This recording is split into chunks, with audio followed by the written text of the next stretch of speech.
Hello and welcome to Planet 9's latest energy vlog covering week 43. I'm Della, new to Planet 9's energy team, and it's great to be here.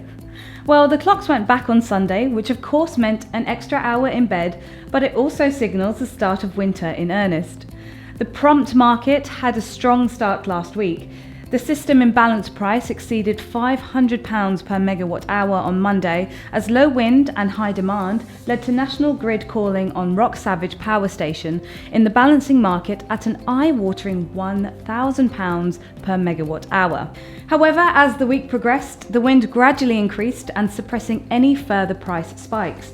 The high prices returned, however, on Friday for power delivered today, as the 31st of October marks the first day of Supplemental Balancing Reserve, or SBR for short.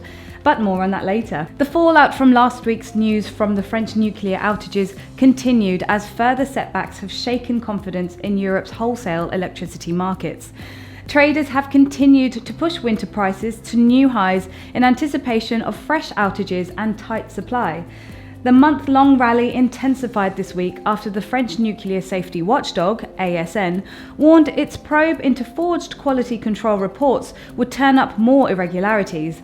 This has left traders guessing as to how many more reactors could be shut. Outright power contracts for the balance of this winter rose steadily during the week. The corresponding gas products have been caught between a falling oil price, which also drags down gas with it, and the continuing decline in the value of sterling, which traditionally pushes up prices. This has meant that most of the gains in power have fed straight through to the sparks spreads.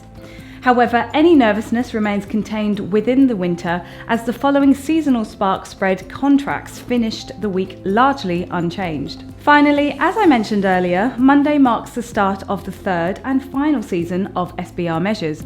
This is a mechanism whereby National Grid has held 3.5 gigawatts of generation outside of the market.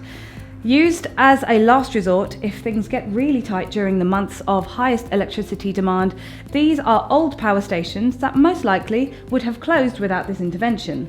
So far, they have never been called upon, but the question is, will we finally see these old units pressed into action? If we do, there could be fireworks, as the utilisation of these units will set the system imbalance price to £3,000 per megawatt hour.